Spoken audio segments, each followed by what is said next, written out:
আসসালামু আলাইকুম। আমি আজকে দেখাবো ডাকফোর থেকে কিভাবে একজন ডেলিভারি ম্যান সে অ্যাপ্লাই করতে পারবে।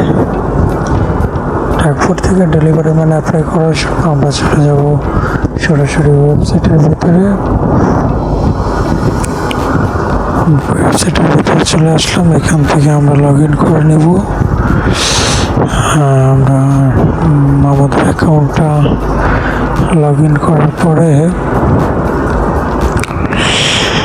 অ্যাকাউন্টটা লগ ইন করে নিয়ে 459 লগ ইন হয়ে গেছে। এখানে অনেকগুলো অপশন আছে, দেখেন ডেলিভারি গ্রুপ কি। ডেলিভারি গ্রুপ আছে যারা ব্যবসা করে ভ্যান্ডর, তারা ডেলিভারি গ্রুপ খুলতে পারবে।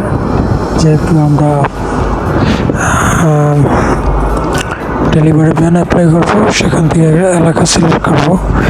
এলাকাটা ডেলিভারি গ্রুপ অ্যাডমিন থেকে নির্ধারণ করে, সে এলাকা সিলেক্ট করে আমরা phone number, NID card,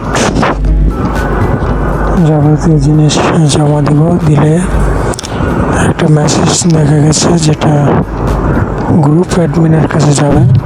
group admin approve দিলে তারপর থেকে কাজ করা যাবে। আচ্ছা, আমরা একটু গ্রুপ অ্যাডমিনের ড্যাশবোর্ডটা দেখি। গ্রুপ অ্যাডমিনের ড্যাশবোর্ড যারা নতুন অ্যাকাউন্ট খুলে তাদের কোনো এরিয়া থাকে না, ঠিক এরকম দেখা যায়। এখানে আমরা যে কোনো একটা এরিয়া সিলেক্ট করব, অর্থাৎ যে কোনো একটা জায়গার নাম, জেলা, শহর, থানা, পোস্ট অফিস, যে কোনো একটা জায়গা অথবা একটা বাজারের নাম দিলেও এখানে দিয়ে সিলেক্ট করবো। স্পেশাল ক্যারেক্টার, আজেবাজে কোনো জিনিস, বিশেষ করে কমা ব্যবহার করা যাবে না। কমা ব্যবহার করলে অনেক ঝামেলা আছে। এরিয়া সেভ করলে সেভ করুন, দিলে এরিয়াটা সেভ হয়ে যাবে। যে আমাদের এরিয়া সেভ হয়ে গেছে রুলু ভাই। এখানে আরও অনেক কমার্শিয়াল ব্যালেন্স দেখা যাবে, উইথড্র করা যাবে। উইথড্র এখানে 300 টাকার নিচে দিলে হবে না।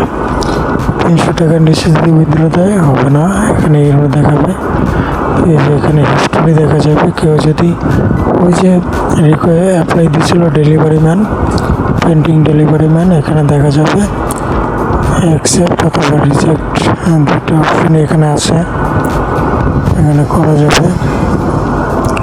চাইলে নিজেও ডেলিভারি ম্যান অ্যাড করে নিতে পারবে। নতুন ডেলিভারি ম্যান যোগ করুন, এখানে নাম আর ফোন নাম্বার দিলে হয়ে যাবে। পরবর্তীতে যখন ডেলিভারি ম্যান লগ ইন করবে তখন তার এই ফোন নাম্বারটাই পাসওয়ার্ড হিসেবে কাজ করবে, ফোন নাম্বারটাই তার ইউজার নেম হিসেবে কাজ করবে।